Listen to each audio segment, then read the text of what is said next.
Hi everyone. This week we start Sefer Devarim, Moshe's long goodbye to the Jewish people. And he starts off by telling us, the Jewish people, and addressing them by saying, you guys have been very difficult. Chapter 1, verse 12, Echa asa levadi. How am I able to bear you alone?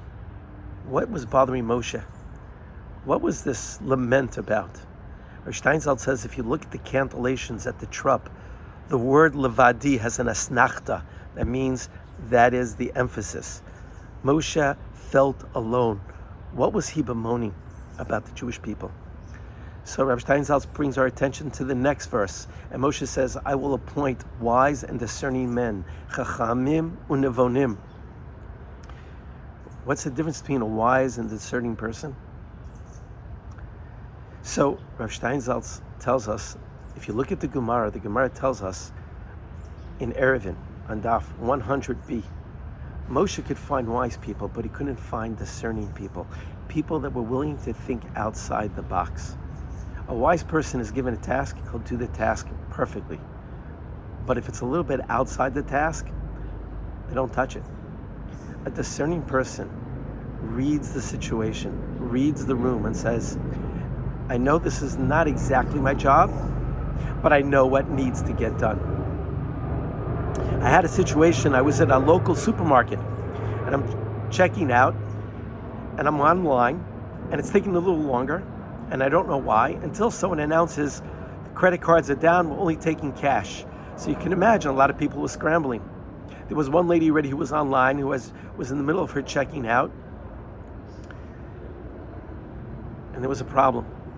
She didn't have enough money to pay for her groceries. I had finished paying, and I went over and I asked her politely, could I be of some service? And she said, what do you mean? So I look at the cashier and I say, how much short is she? And they said $10. So I looked at the customer and I said, do you mind if I pay the $10? And she looked at me with great wonder. And she goes, God bless you. I said, you're very welcome. Just enjoy your family. Pay it forward. And the cashier took my money. She said, thank you. And there were other people looking at and watching. I just felt so embarrassed for this lady that she had to take items of food out of her bags. And I guess other people could have stepped up, but they didn't. I don't know why. I'm not really concerned why. I know for myself, it was something that I could do. I saw an opportunity. It was a discerning moment. It was reading the room moment. And that's what Moshe lamented. He had, Bnei Yisrael given, everything had been given to them. But Moshe was lamenting, according to Rabbi Steinsaltz, there weren't people who were willing to think outside the box, to carry the load, to carry the responsibilities, to do whatever was necessary to move the Jewish people and our relationship with God forward. And so I'll end off with Rabbi Steinsaltz, who said, the problem was that people were willing to be recipients, but not creators. And that's an unsustainable dynamic for maintaining a positive relationship with God.